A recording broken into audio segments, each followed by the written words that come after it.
Jiri da ngasi chaw ro irang ama hujik thori aikhoina jiri se shanti leina ingna sikna leiba adugumba Manipur aikhoi gi lamdam amani haina aikhoina khallubadu haujing makhoina jiri da su khanghaudana masagi pham da thabak sujaba mi phawba makhoina hatokpa aduga maitai kaya gi yum mai thadana hujik leifam chafam khangdana chendana khoirang khoisauna dana awaba kaya mayokna riba se makhoina asukki matik aikhoi gi maitai da yamna nungai taba thodok thoaning daba yum mai thaba hatpa tupa kaya tauriba se makhoina maitai singda hanjin hauduna aikhoi bu awaba piriba asigumba yamna nungai taba thodok kaya thokriba se aikhoi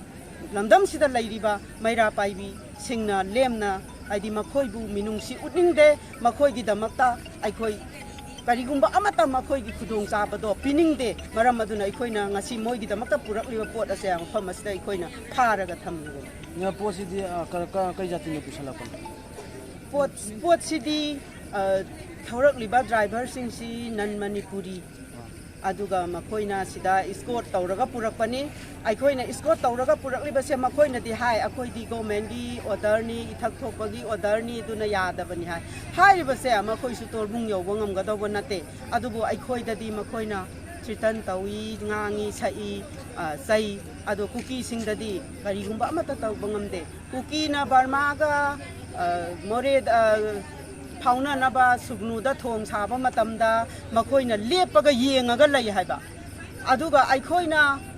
khajikang moigi jaga da henjalluba matamdadi aigi isa inaw nungsiraba chhatra chhatri kaya hatok pigi adugi aikhoi se awaba kaya tana aikhoi gi thamoi sida ngasi phawba kokngamdana ngasi chahi hela ba se aikhoi lairibani asi phawbada ngasi Bharat Sarkar na ikoi gi damakta ni haina karigumba amata tawida ba se masi aikoi yamna nungai taba michang mikhai naibagi mawong manba thong ase aikoi na ngasi Bharat Sarkar da nungai taba warauba thamjai ngasi maso ai media gi thongjok sai nan Manipuri se ma ke lam deina haiga makhoi du